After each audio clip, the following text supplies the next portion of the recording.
teman sahabat, bincang inspirasi sahabat. Malam hari ini kita hadir bersama-sama dengan Bro Hari Xiao. Beliau adalah leadership coach dan trainer, juga entrepreneurship dan youth facilitator ya. Dan luar biasanya, ini yang perlu diketahui oleh para sahabat di semuanya, Bro Hari ini berhasil ya, kalau saya boleh katakan itu, untuk mengcoaching putrinya sendiri untuk pada akhirnya menjadi entrepreneur muda dengan brand rotinya, apa itu namanya, the butter half. Oke. Baik, Bro Hari, bagaimana nih kabarnya sebelum berbincang lebih jauh tentang aktivitas yang dilakukan? Sehat selalu di sana? Ya, sehat selalu Mas Andi. Sehat dan ya selalu ada hal yang luar biasa setiap hari ya. Ya, puji Tuhan. Ya. Aktivitasnya apa ini, Bro, selama masa pandemi ini? Kurang lebih berapa bulan ya? 4 bulan. Ya. Iya, 4 bulan ya, mulai dari Maret, April ya, April, Mei, Juni, Juli, Agustus. Saya lebih banyak saat ini membantu anak saya malahan ya, membackup bisnisnya karena berkembang bagus menurut saya, dan sayang sekali karena ada momentum yang luar biasa, jadi kami mesti bantu. Kemudian kegiatan yang lain ya masih seputar business coaching lah dengan klien-klien gitu Mas Andi. Iya. Nah, justru itu yang malam hari ini ingin kita ketahui bersama-sama, dan bagaimana nanti Mas Hari bisa pada akhirnya mendampingi putrinya sampai akhirnya berkembang itu usahanya. Tapi sebelumnya Mas Hari, saya sapa terlebih dahulu yang hadir. Saya ucapkan selamat datang bagi rekan-rekan semuanya. Nanti Anda bisa bertanya apapun, kontak nanti, kemudian ketika ada sesuatu yang ingin dikembangkan lebih jauh, ditanyakan, mumpung ada coach di sini yang kita bisa cari tahu. Harapannya nanti banyak inspirasi nanti yang bisa dibagikan oleh Bro Hari. Oke. Mas Hari, nah ini kan tadi disampaikan Mas Hari akhir-akhir ini mendampingi putrinya karena usahanya berkembang. Nah, boleh nggak diceritakan sampai akhirnya usaha itu bisa berkembang, bagaimana kemudian Bro Hari mengcoach putrinya sampai akhirnya kemudian memiliki sebuah usaha yang mandiri ya, sebagai seorang entrepreneur atau wirausaha. Bro Hari, bagaimana bisa diceritakan?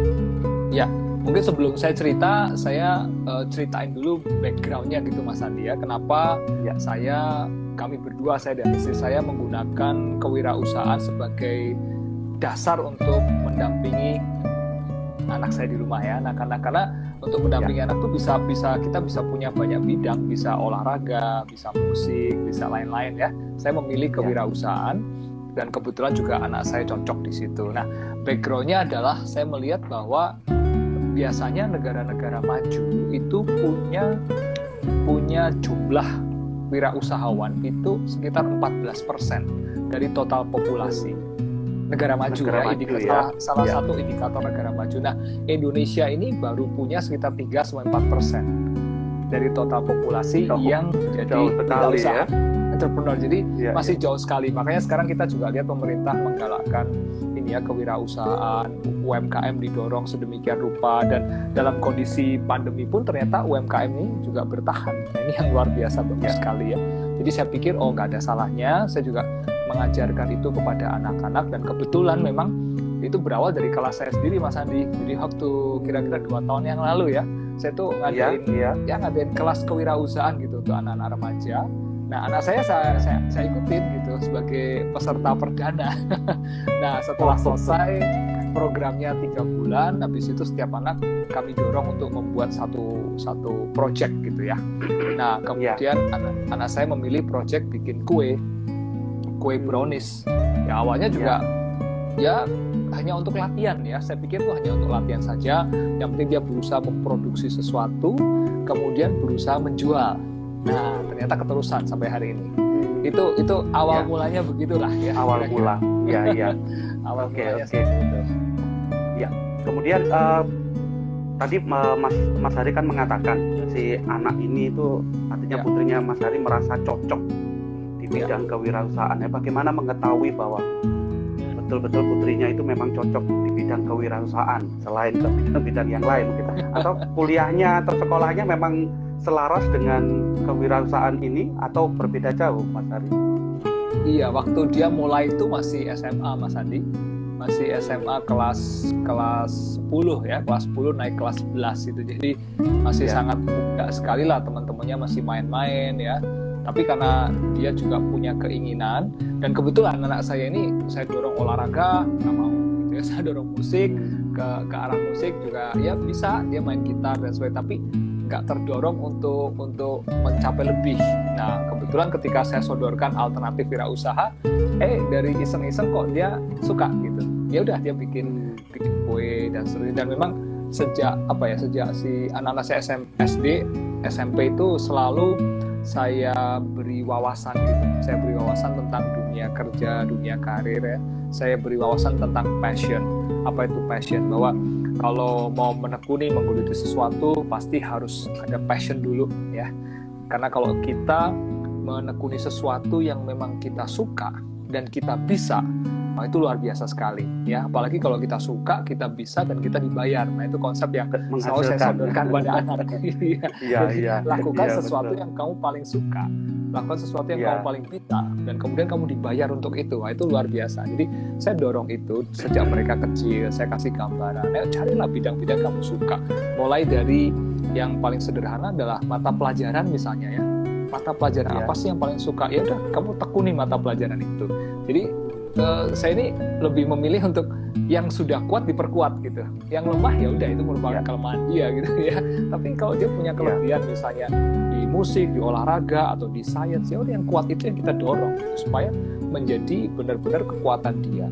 Gitu. Nah, anak saya sih tidak terlalu akademik ya, tidak terlalu akademik, lebih ke non akademik lah. Nah akhirnya memang memilih wirausaha, dan kemudian setelah saya pelajari cocok sekali nih, karena ya Indonesia butuh banyak wirausahawan ya, banyak banyak pengusaha, dan kebetulan juga waktu kecil saya pribadi juga nggak banyak mendapatkan bimbingan seperti itu dari kedua orang tua saya ya. Kedua orang tua saya bekerja, berwirausaha juga, tapi tidak pernah memberikan wawasan itu. Kita tahu lah berapa puluh tahun yang lalu mungkin belum terpikir gitu untuk mendidik anaknya secara khusus gitu. Tapi zaman sekarang segala sesuatu sudah tersedia. Kita bisa belajar tentang coaching, pendampingan, belajar banyak hal tentang parenting dan sebagainya, sehingga saya berpikir sebagai orang tua itu kan kita nggak punya banyak waktu sebetulnya ya untuk mendampingi anak ya. Kita hanya punya waktu sampai SMA mungkin. Terus SMA dia kuliah keluar kota atau keluar negeri, udah kita nggak bisa pegang lagi ya. Iya betul Mas Ari. 18 atau 19 tahun ini benar-benar kita manfaatkan semaksimal mungkin gitu. Iya.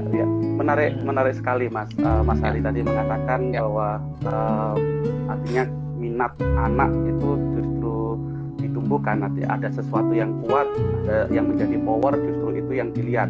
Nah ini kan yang seringkali orang fokus pada kelemahannya. Kalau dia lemah di matematika, malah yang ditumbuhkan adalah ayo kamu harus bisa gitu ya. Padahal ada sisi lain yang dia memiliki sebuah kekuatan, dan itu harus dioptimalkan gitu. Dan sehingga anak kemudian tadi ada sesuatu yang bagus sekali, dia senang, itu hobinya, ada waktunya, dan apalagi kalau itu menghasilkan. Oke. Baik Mas Ari, sebelum kita lanjutkan, selamat datang teman-teman yang baru bergabung, nanti boleh berbincang-bincang. Kalau ada yang bertanya, silakan bertanya kepada Mas Ari supaya kita mendapatkan juga banyak inspirasi. Nah Mas Ari, tentang jiwa kewirausahaan ini kan ada beberapa orang yang mengatakan bahwa apakah ini itu dilahirkan, artinya memang sejak awal, sejak mula ini memang kalau seseorang memang sudah sudah memiliki jiwa kewirausahaan ya dia akan terus bertumbuh gitu ya, atau justru jiwa kewirausahaan ini berasal atau muncul justru karena pembentukan. Nah menurut Mas Ari bagaimana ini antara dilahirkan dan dibentuk ini? Yang pasti semua orang dilahirkan itu pasti ya. Iya, artinya jiwa kewirausahaan itu dia pasti Artinya ada personality tertentu yang kita bawa sejak kita lahir ya. Personality tertentu mungkin lebih cocok untuk menjadi seorang wirausaha, cocok menjadi seorang pemimpin dan sebagainya. Tapi saya yakin begini Mas Andi, wirausaha itu menurut saya kok karakter dan skill ya, gabungan dua hal, karakter dan skill. Dan kita tahu karakter itu bisa dibentuk kan Mas Andi ya. Karakter itu terbentuk karena pembiasaan kan, mulai dari pola pikir, kemudian kebiasaan berpikir, kebiasaan kita bersikap, berperilaku, dan itu bisa dibentuk sebetulnya.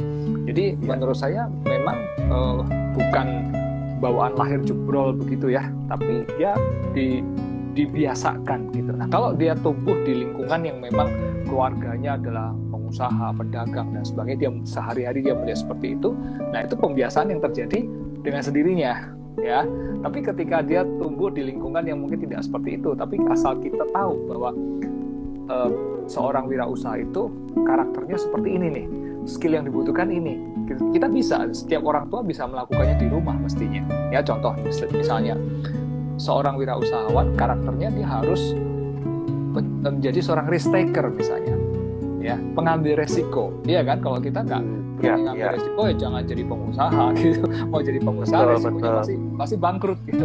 Nah ajarin anak untuk berani mengambil resiko, berani memilih gitu sesuatu yang mungkin mengandung resiko ya. Kalaupun dia gagal, kita juga tahu seorang wirausahawan itu nggak boleh takut gagal, atau kalaupun gagal bagaimana caranya bangun. Nah di sini ada hal kecil yang bisa kita latih pada anak di rumah, melatih otot ya. Melatih otot itu bukan sekedar dia kuat, otak ini juga otot kan. Dia mesti dilatih berpikir, dilatih bersikap dari hal yang kecil. Contohnya nih, saya dulu kerja di sekolah 12 tahun Mas Andi. Jadi sebagai direktur sekolah gitu ya. Jadi saya sering kalau pagi-pagi saya berdiri di gerbang sekolah melihat orang tua ngantar anak-anaknya mulai dari TK, SD, SMP, SMA. Nah, saya lihat ada tipikal tertentu, terutama sekali nih ya untuk keluarga-keluarga yang saya katakan itu dari kalangan menengah ke atas ya. Kalau pergi sekolah diantar naik mobil, ada sopir, mungkin orang tuanya sendiri ya. Kemudian keluar dari mobil ada babysitter ya. Babysitternya tidak cuma sekedar menggandeng anak gitu atau orang tuanya sendiri, tapi membawakan tasnya misalnya. Membawakan tasnya, makanannya dan sebagainya. Iya, betul. Ya, sampai di depan kelas baru di hand out ke anaknya. Dilepas. Nah, buat saya enggak pas. Kalau menurut saya anak harus berusaha untuk mengangkat bebannya sendiri. Ini latihan-latihan kecil yang berhubungan dengan kewirausahaan juga. Kalau kita mau kait-kaitkan ya, melatih mentalitasnya dulu, melatih karakternya dulu supaya dia kuat gitu.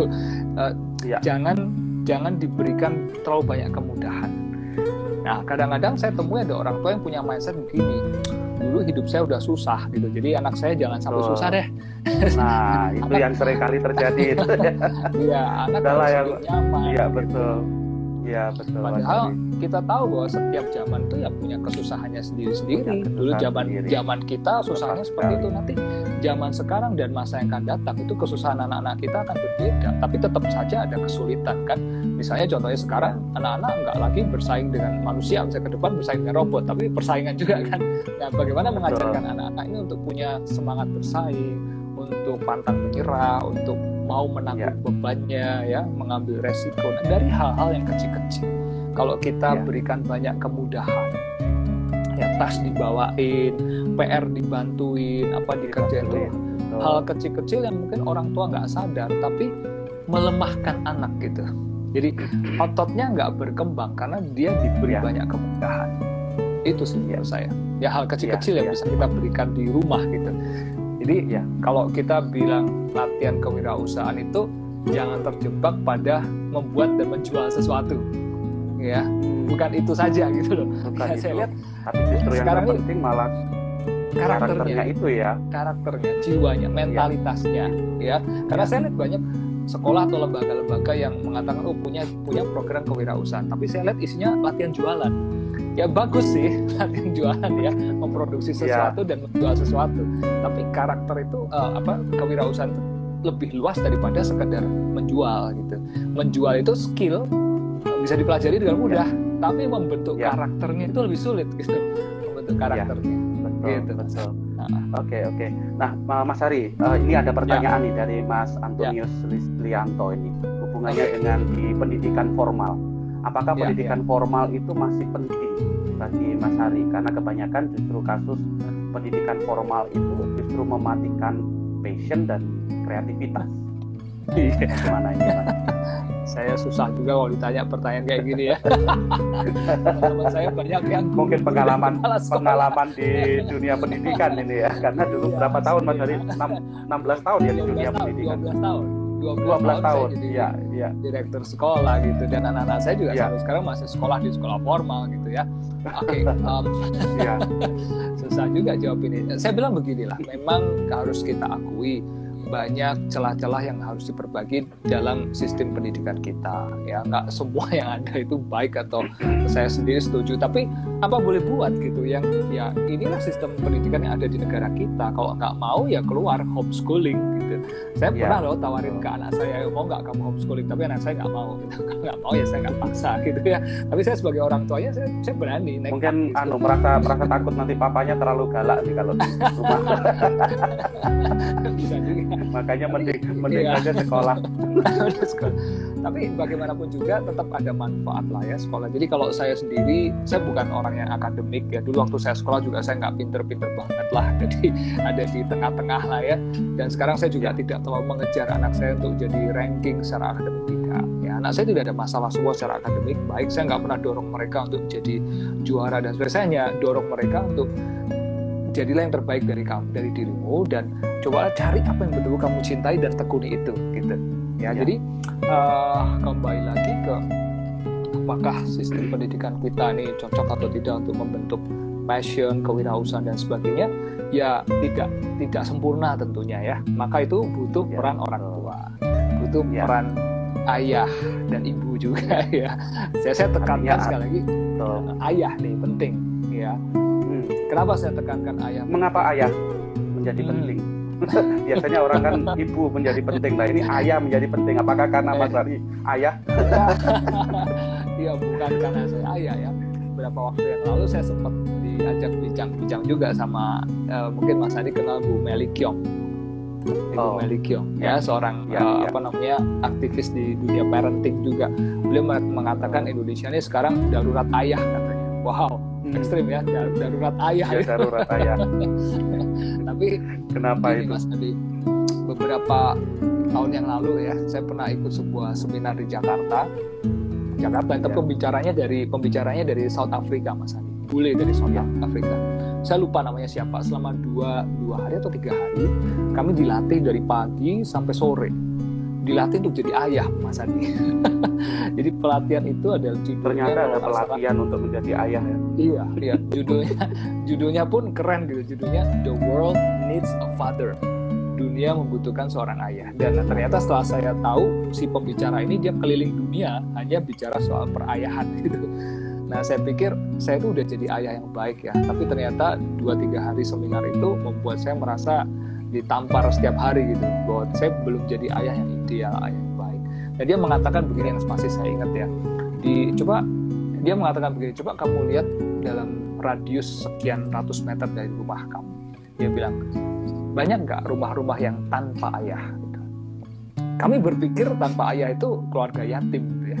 Tapi dia bilang tidak, bukan keluarga yatim, bahkan keluarga yang lengkap. Ayah ibunya ada di rumah, tapi ayahnya tidak berfungsi untuk mendidik anak. Hanya satu fungsi yang berjalan, yaitu fungsi ekonomi. Ya, pagi kerja, sore pulang bawa duit pulang tiap bulan. Hanya itu. Tapi fungsinya sebagai seorang ayah yang mendidik anak tuh hilang. Itu yang dikatakan, dan itu yang membuat saya cukup tersentak. Iya, betul juga sih. Ya, biasanya ini satu bukti juga Mas Andi. Waktu saya 12 tahun bekerja di sekolah, setiap kali kita membuat kegiatan parenting di sekolah, yang datang semua istri, ibu yang datang. Jarang sekali ada ayah. Jarang sekali. Iya. Karena ayah bekerja. Bahkan itu alasan yang memberikan. Saya juga sering kali memberikan seminar tentang parenting, itu jarang sekali malah yang datang berdua, ayah sama ibunya dan sebagainya ya. Sangat jarang. Betul. Ya karena alasan yang logis, ayah bekerja, ya kan. Tapi saya di seminar yang dulu pernah saya ikuti itu, dia mengatakan bahwa ayah itu, peran ayah atau sosok ayah itu sangat dibutuhkan oleh anak. Dia bilang 0-6 tahun itu adalah usia ibu. Jadi pada saat itu peran ibu sangat penting. 6-12 tahun adalah peran ayah. bagaimana anak belajar soal life skill secara fisik, ya, belajar tentang hal-hal yang lebih bersifat fisik dan keterampilan hidup itu dari ayah. Kemudian 12 sampai 18 tahun itu usia teman, gitu. Jadi jangan heran tuh anak-anak pra remaja dan remaja kebanyakan mulai belajar ngeyel sama orang tuanya, ya, karena itu usia teman. Anak akan lebih mendengarkan apa kata teman. Jadi ketika misalnya anak tiba-tiba dari SD naik ke SMP tiba-tiba jadi berontak, ya, suka berdebat dengan orang tua, kemudian orang tuanya bingung kan, ini anakku diajarin apa sih di sekolah kok jadi kayak gini. Itu wajar ternyata, karena itu kalau kata-katanya kamu ya kamu sudah mulai berani ya, sudah mulai ngeyel ya. Seringkali kata-kata itu yang keluar. Ya. Nah, nanti setelah 18 sampai 21 itu kembali lagi, katanya sih itu usia ayah lagi. Ketika anak mulai melihat hidupnya, mulai berpikir masa depan, karir dan sebagainya, itu butuh lagi sosok ayah untuk mendampingi. Nah, jadi saya pikir ayah itu peran dalam sebuah keluarga sangat besar gitu. Ya, oke deh, kembali ke topik wirausaha deh. Oke, baik. Menarik sekali tadi Mas Hari mengatakan bahwa untuk menumbuhkan jiwa kewirausahaan ini ada dua hal yang penting gitu ya, selain skill, artinya mental juga skill, artinya kemampuan untuk itu. Nah, Mas Hari, lingkungan yang seperti apa sih yang mendukung bagi anak-anak kita itu untuk membuat atau artinya menumbuhkan jiwa entrepreneur itu? Wah, ini pertanyaan yang sulit ya, lingkungan seperti apa yang mendukung ya. Saya pikir begini lah, lingkungan di mana anak itu tidak diberi terlalu banyak kemudahan, ya, anak dibiarkan berkembang, ya tentunya sesuai dengan proporsi kekuatannya, ya. Anak dibiarkan berkembang dan juga berpikir, bebas berpikir gitu. Kadang-kadang kalau kita terlalu banyak mengarahkan anak, terlalu banyak memberikan jawaban kepada anak itu tidak akan menggunakan otaknya untuk berkembang lebih jauh. Saya kasih contoh begini deh. Seringkali kan anak itu bertanya pada kita gitu ya. Mungkin pertanyaan-pertanyaan yang sederhana ini saya kasih contoh begini. Anak saya yang sulung pada waktu dia kelas 6 SD dia bertanya sama saya. Pelajaran bahasa Inggris ya. Daddy, ini artinya apa? Dia tunjukkan buku pelajaran, itu pelajaran bahasa Inggris. Dia tanya, ini artinya apa? Saya tahu kata itu artinya apa. Dan saya tinggal jawab gitu. Sudah ada di kepala saya, bukan di kepala, ada di ujung bibir nih. Tinggal ngomong selesai gitu ya. Tapi saya nggak mau, karena saya tahu kalau saya beri jawaban itu, dia nggak berpikir, dia tidak berusaha, ya. Dan kalau saya kasih jawaban satu kali, besok dia datang lagi, tanya lagi, besoknya lagi dia tanya lagi, terus seperti itu dia jadi ketagihan saya. Ya, yang saya mau adalah anak saya menjadi lebih mandiri. Jadi ketika dia bertanya seperti itu, saya tidak akan berikan jawaban, saya akan balik bertanya. Gitu. Ya ini teknik coaching lah Mas Andi tahu ya. Jadi menjawab pertanyaan dengan pertanyaan. Gitu. Jadi iya bisa macam-macam, kita orang tua mesti kreatif membuat pertanyaan untuk anak. Jadi misalnya seperti itu saya balik bertanya, menurut kamu apa artinya, atau bisa aja kita tanya, waktu itu saya jawab begini, Amy, kalau kamu mau tahu arti bahasa Inggris, kamu carinya di mana biasanya? Nah, dia jawab, dia mikir ya, kamus Dad. Oke, good, kamus. Di mana kamus kita ya? Kamus kita dari perpustakaan. Ayo kita cari bareng-bareng di perpustakaan. Nah kayak gitu. Jadi kita dampingi dia. Tapi kalau kita jawab, kadang orang tua nggak mau repot deh. Udah kita jawab aja selesai. Dan mungkin ada kesombongan juga orang tua. Oh aku orang tua yang tahu segala sesuatu gitu ya. Enggak juga. Sekarang udah nggak zamannya begitu gitu. Kalau saya biarkan anak itu mencari tahu, dan di proses dia mencari tahu itu dia akan belajar sesuatu. Dan itu mengembangkan pikirannya. Nah hal seperti itulah lingkungan yang bukan membantu memberikan kemudahan-kemudahan untuk anak, tapi justru lingkungan yang menguatkan otot dan otak anak itu. Nanti itu tentang artinya mentalitas yang membuat anak artinya punya daya juang, artinya ya daya juang sendiri dan sebagainya. Apa hubungannya nanti itu dengan jiwa kewirausahaan, Mas? Iya, sangat kuat sekali karena sebagai wirausaha itu kita tahu kalau kita berusaha ya. Nomor satu itu kita berhadapan dengan resiko pasti, ya kan? Kita nggak menjadi pengusaha itu nggak ada cerita pengusaha itu satu kali punya usaha kemudian langsung sukses, ya. Dia akan berhubungan dengan masalah, dia berhubungan dengan hambatan-hambatan, ya. Dan bagaimana dia berusaha mengatasi. Kalau dia jatuh bangkrut, dia gagal, gimana dia bangun lagi.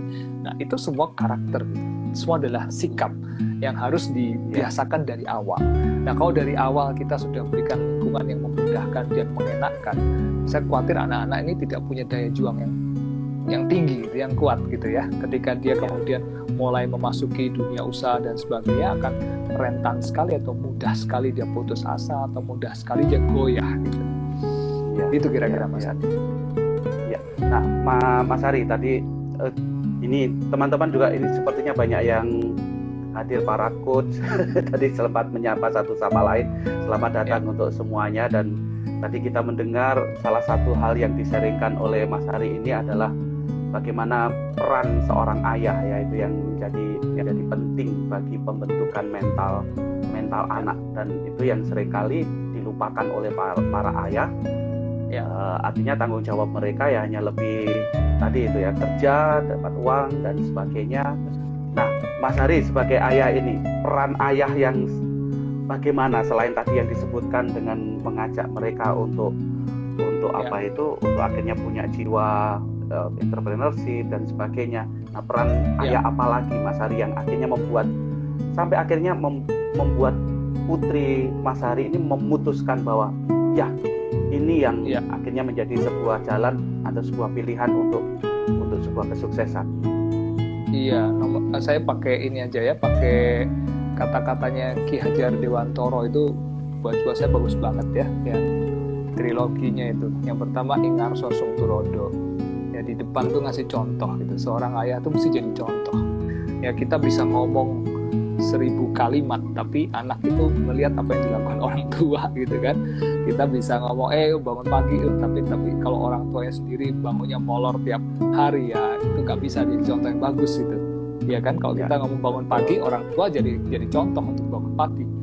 Orang tua mengatakan ayo rajin olahraga, nah orang tua sendiri olahraga nggak tiap hari gitu. Ya jadi mesti di depan itu ngasih contoh. Nomor 1 Ingarso Sung Turodo, yang kedua Ingmadio Mangunkarso. Jadi di tengah-tengah tuh kita bersama-sama dengan anak-anak, jadi pendamping. Ya, saya suka mengatakan menjadi pendamping anak lah. Ya, kita melepas dia, kita memberikan dia kesulitan, kita memberikan dia problem untuk diselesaikan, tapi kita juga ada di sampingnya dia. Sewaktu-waktu dia bertanya, kita bisa jadi partner untuk berdiskusi. Ya, bukan hanya ngasih jawaban dan merintah, kasih instruksi, tapi jadi partner untuk diskusi, jadi teman lah. Saya kadang mengatakan stop being parents itu, tapi start being friends. Ya, jangan jadi ayah terus lah, jadilah teman buat anak-anak gitu. Teman ngobrol, teman diskusi, betul ya. Ya, nah yang terakhir Tuturi Handayani, di belakang tuh kita memberikan kesempatan dia untuk maju, kita dorong dia, kita motivasi dia. Ya, seperti itulah peran ayah di dalam menjadi pendamping buat anak-anaknya ya. Gitu. Anyway, itu juga nggak mudah, buat ayah juga tidak mudah, buat si anak juga tidak mudah. Ada perjuangan ya. Kadang saya lihat orang-orang melihat kami kayaknya semuanya serba bagus, serba mulus ya, serba lancar. Tidak seperti, saya katakan tidak seperti yang kelihatan. Ya, karena sudah melihat hasilnya Mas Hari. Waduh, hasilnya sudah nyata nih, kelihatan gitu ya. Makanya membuat, padahal di balik sesuatu hasil yang nyata itu ada perjuangan di balik itu ya. Betul. Oke, perjuangan macam-macam lah. Ya. Baik. Terima kasih Mas Ari. Nah, ini kita mau fokuskan diri pada pada kewirausahaan nih.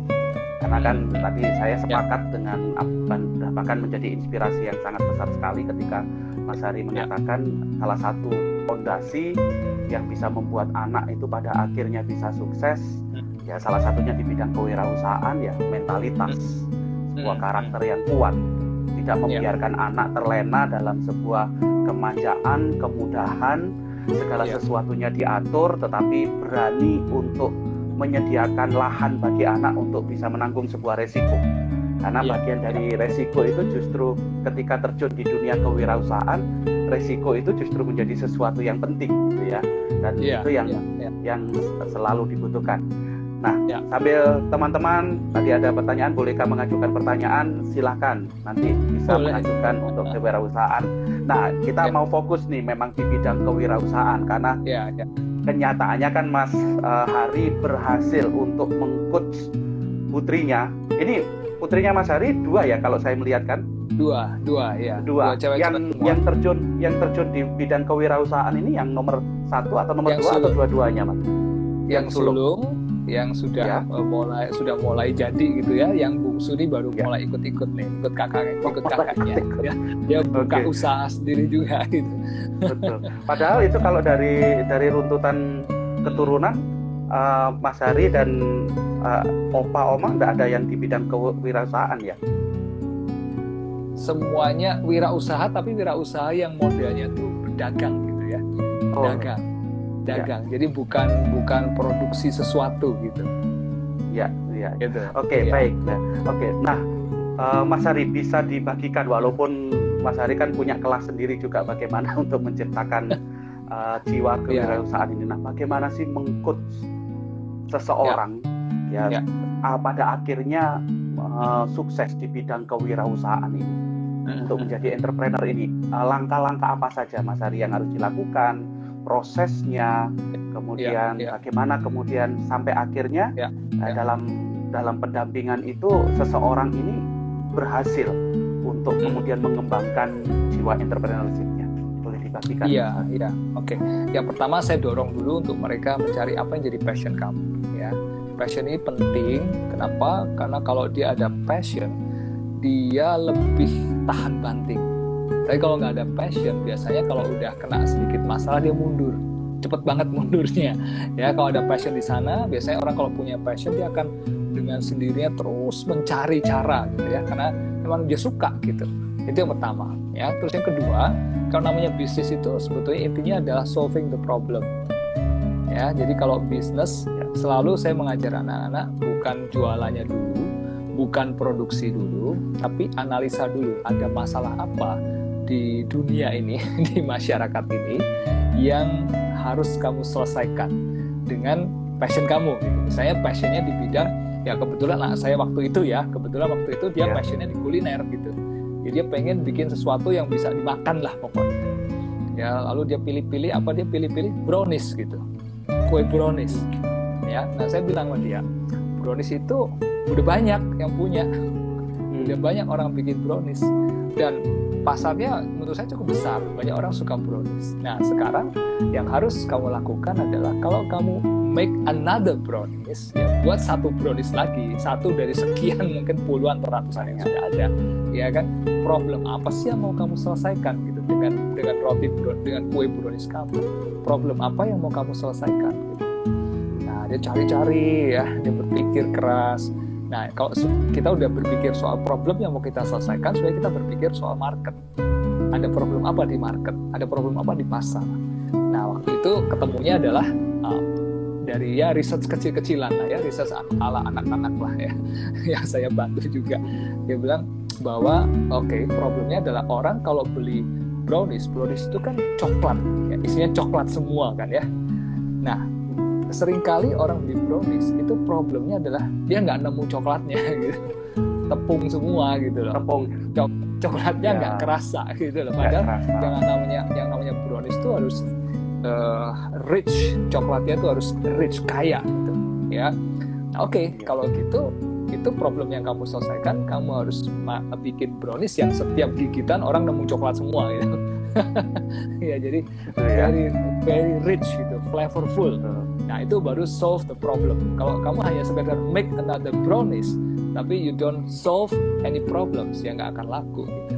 Ya, nah akhirnya dia mulai berpikir ingredients sekarang ya, ingredientsnya apa, yang coklat yang terbaik apa, yang ketika dimakan semua rasanya coklat sampai gigitan terakhir coklat semua gitu. nah gitulah. Jadi akhirnya dia mulai dari situ. Gitu. Jadi setiap kali kita mau bergerak, mau meluncurkan produk dan sebagainya, kita selalu berpikir pada market gitu. Ada market nggak? Bukan bermula dari ide. Ya, nah ini udah mulai masuk ke skill wirausaha ya. Tidak mulai dari ide. Karena seringkali orang mulai dari ide, kalau ide itu bagus tapi tidak ada market, maka sia-sia. Ya, jadi mulai dari market. Gimana caranya? Kita bisa research, kita bisa bikin research kecil-kecilan secara survei online ya, atau pakai internet, atau kita cek di Google Trend misalnya, sekedar seperti itu. Ya, sekarang udah banyak alat-alat dengan adanya internet ini memudahkan kita untuk make research lah, gitu. Iya. Saya membayangkan saat Mas Hari memberikan sebuah coach kepada anak untuk melakukan pembelajaran yang seperti itu acaranya itu resmi atau ngobrol biasa atau bagaimana itu Mas Hari? Aduh, jangan dibayangkan Karena kalau resmi ya. kadang-kadang kesulitan utama itu dalam komunikasi ketika anak diajarin sesuatu atau bagaimana Mas Hari itu? Ya, Langsung saya sering bercanda begini ya. Sekarang ini kan boleh dibilang kami sekeluarga ada di bisnis yang sama semua ya. Jadi istri saya lebih banyak concern di produksi sekarang ya, di produksi dan keuangan. Anak saya sekarang lebih banyak concern di product development. Jadi karena dia idenya banyak, dia mengembangkan varian-varian produk. Saya lebih banyak di marketing, di managerial. Jadi kita sering, mungkin hampir tiap hari lah ya, kita koordinasi. Istilah kami meeting, tapi meetingnya ya di ranjang, di sofa, sambil ngobrol. Saya sering bercanda sama istri saya bilang gini, ini nggak enaknya kerja punya staff yang satu istri, yang satu anak gitu ya. Nah, justru tantangannya di situ Mas Hari. Artinya kan saya membayangkan kenapa putrinya itu menjadi artinya sukses di bidang kewirausahaan karena ayah ibu bekerja di bidang yang sama itu. Nah, bagaimana kalau misalkan tidak ada di bidang yang sama? Iya, sebetulnya bidang kami berbeda kan. Saya bidangnya di pendidikan, di training ya. Tapi ketika memang bisnis anak berkembang, kami mulai masuk mencebur. Nah, ini yang penting juga ya. Orang tua perlu sedikit banyak membantu membackup lah ya. Karena namanya anak-anak, bisa dibayangkan ya, anak usia waktu anak saya mulai itu usia 16 tahun, Mas.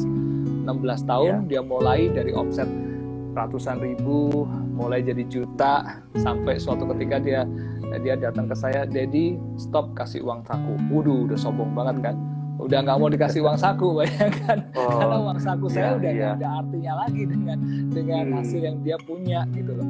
Nah, ketika omset tuh mulai puluhan juta, mulai ratusan juta, ya udah, anak seumur itu kan harus mulai diajarin bagaimana menata keuangan. Ya, jadi sekarang pelajarannya udah mulai masuk ke investasi misalnya. Kalau dia sudah punya tabungan ratusan juta dari hasil dia bekerja selama ini, mau diapain uang ratusan juta? Cuma ditabung, kan nggak menguntungkan. Ya, saya udah mulai ajarin dia berinvestasi, mulai ngajarin dia investasi di saham misalnya. Ya, nah hal seperti itu.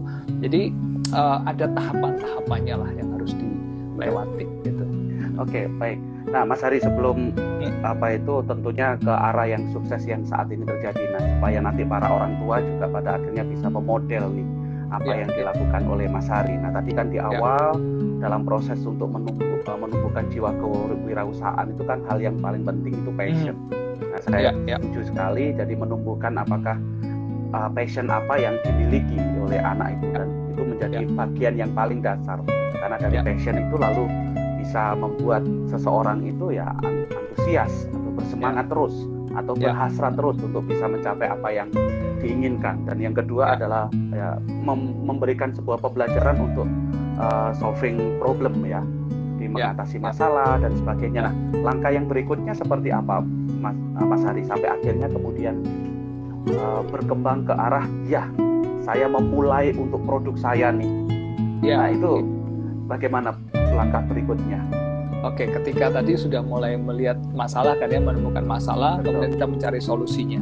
Solusinya adalah membuat produk untuk menyelesaikan masalah. Kalau tadi dalam hal brownies, masalahnya adalah orang cari brownies itu cari coklat ya. Kemudian dia menemukan bahwa saya buat brownies yang ingredients coklatnya itu premium, yang kalau dimakan kerasa coklat semua. Solusi kan itu kan.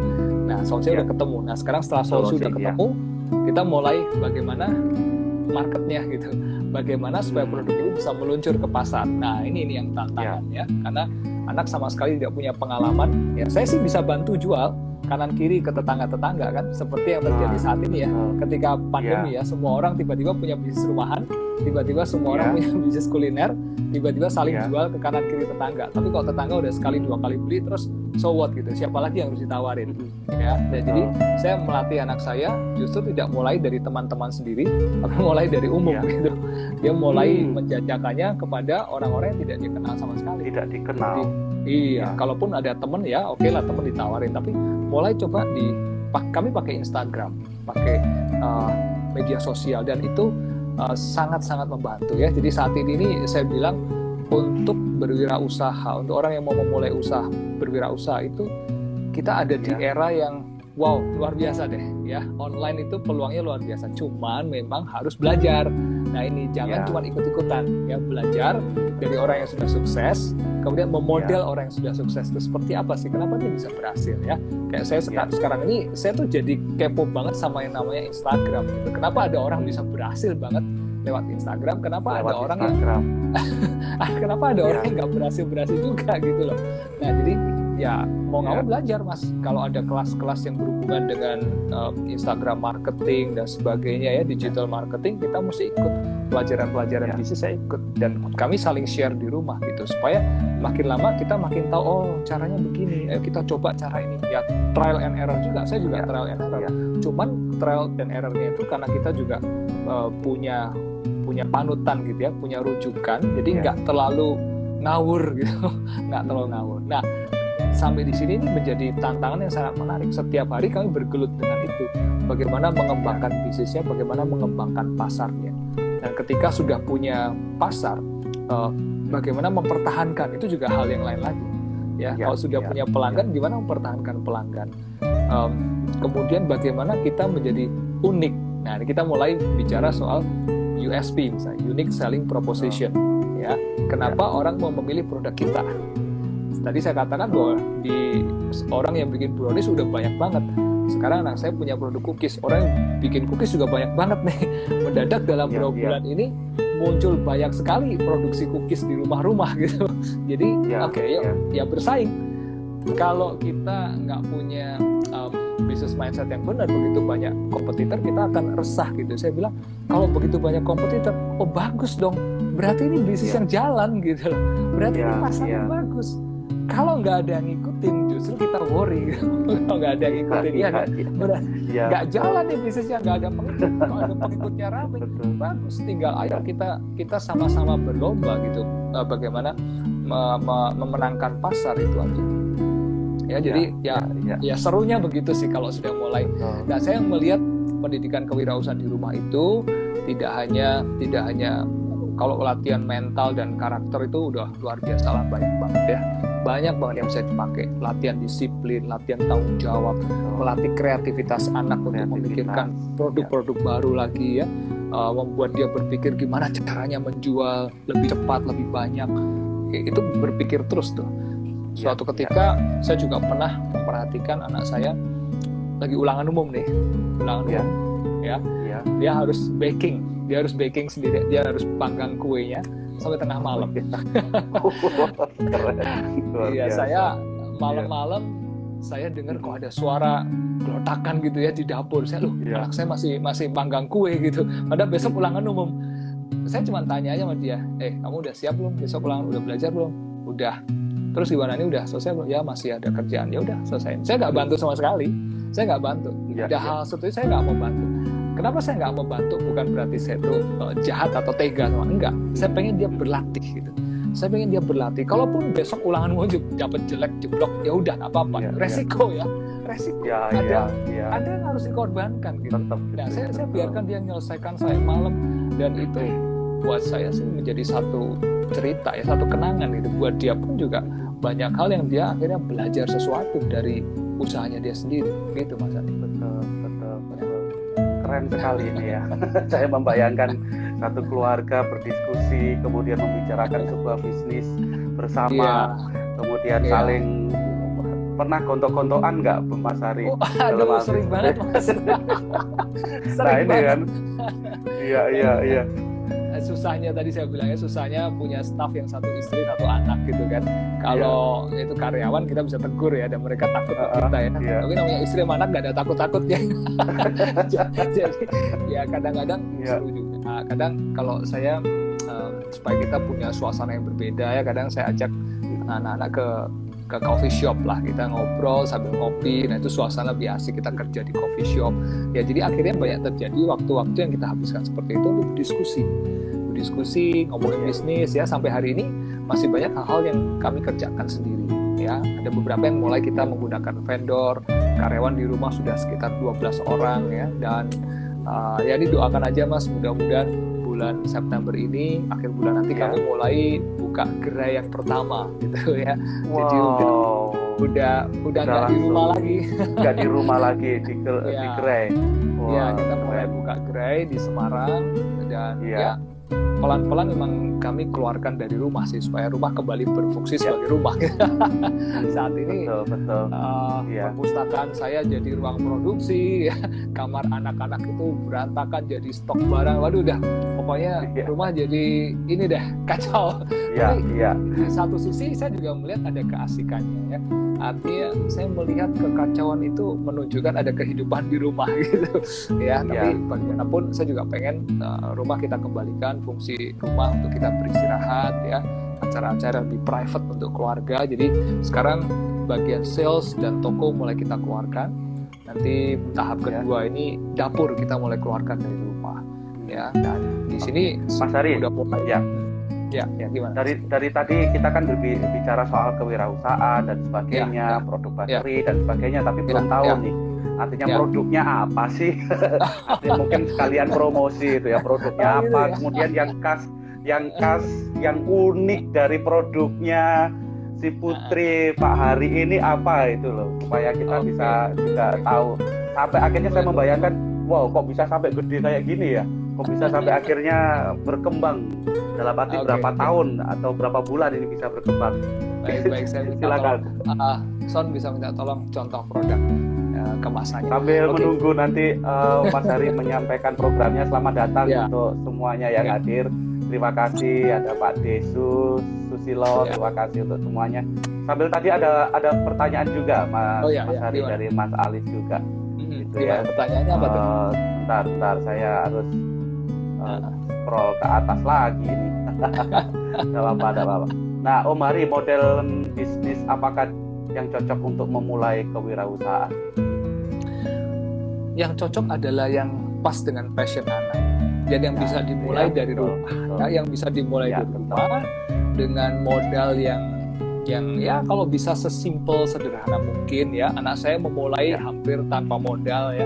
Ovennya itu masih pakai oven, bayangkan oven bekas punya mama saya, jadi milik emaknya gitu. Dan itu oven masih kami simpan, masih itu jadi kenangan ya. Kenangan itu oven awal kuno banget ya. Itu pertama kali dia pakai tuh baking brownies dan sebagainya, menghasilkan jutaan rupiah dari oven itu ya. Sampai kemudian dia mulai bisa beli oven sendiri. Yang pertama kali dia beli oven juga saya sama sekali tidak keluar duit loh Mas. Jadi benar-benar dari hasil keuntungan yang dia tabung ya, kemudian dia beli oven sendiri sekian juta rupiah. Saya cuma menemani aja, milih oven yang tepat ya, saya kenakan relasi saya. Ya akhirnya dia beli sendiri semuanya. Ya oke. Saya mana ini dulu deh ya. Nah ini siapa tahu nanti waktu ke Semarang nanti saya bisa menikmati itu. Boleh banget. Iya. Kebaca nggak ya? Kebaca nggak sih The Butter Half? Ya. Biasanya kalau di Instagram suka kebalik ya. Kebaca terbalik ya. Iya. Ya ini The Butter Half. Ini isinya brownies. Ini produk yang pertama kami itu brownies, istilahnya Choco Fudge brownies yang tadi saya bilang ya, bikin brownies yang rasanya itu dari gigitan pertama sampai gigitan terakhir harus kerasa coklat semua gitu. Jadi ini kemasannya keren juga ya. Iya, ini produk kami ini betul-betul. Nah ini kalau dilihat ya seperti ini. Oke, saya tunjukkan. Jadi ini produk perdana dan sampai sekarang masih best seller ya. Ini kemasan pun yang rich coklat ya. Ya, rich coklat ya. Ini kemasan ini yang ngerancang juga sulung sendiri. Jadi kadang logo ini The Butter Half juga dia rancang sendiri pakai digital ya. Saya biarkan sebenarnya. Sebetulnya saya pengen ngomong gini sama dia, kalau semua kamu kerjain sendiri itu nggak benar. Kamu harus mulai berbagi, kamu memikirkan hal yang penting-penting. Tapi ketika dia memulai, saya biarkan dia kutak-kutik kemasan sendiri, dia kutak-kutik logo sendiri sampai jadi akhirnya. Dan sekarang logonya pun jadi accidentally bagus gitu ya. Orang-orang banyak orang yang nggak menyangka loh ini bikinan sendiri, dia pikir bikinan desainer atau apa gitu ya. Kayak gitu. Ini brownies ya. Brownies. Kemudian ada cookies juga. Kalau cookies kami punya cookies kami ini soft cookies. Jadi kalau dimakan dia lebih lembut, lebih chewy. Nah ini produk yang segede ini cookiesnya ya. Wah, Ini cookiesnya ini bukan tangan gitu ya. bukan cookies yang crunchy, tapi kalau dimakan dia soft gitu, tidak soft, lembut ya. Nah ini Iya, kemasannya juga seperti ini. Ini kami namakan six. Nah seperti ini. Kemasannya ini dari corrugated box. Kami kasih nama six pack karena isinya 6 ya, six pack. Oh, ya ini juga dia desain sendiri kemasan ini. Dia desain sendiri semuanya. Ya. Ini sebentar lagi kita akan berganti kemasan sih, warna dan desainnya akan berubah, dan masih si Sulung juga yang mendesain. Jadi karena dia seneng masannya. Sebenarnya saya udah ngomong sama dia, kalau kamu nggak sempet, kamu sih serahin ke desainer yang profesional gitu. Tapi dia bilang nggak, dan aku suka, aku mau desainer. Oke, no problem. Ya asal dia masih punya waktu untuk menggarap itu gitu ya. Ya inilah produk kami yang inti ya. Selain ini masih ada lagi, masih banyak lagi yang lain ya. Masih ada tiramisu, ada cookie dough, ada juga drinks. Kami udah mulai masuk ke beverage ya.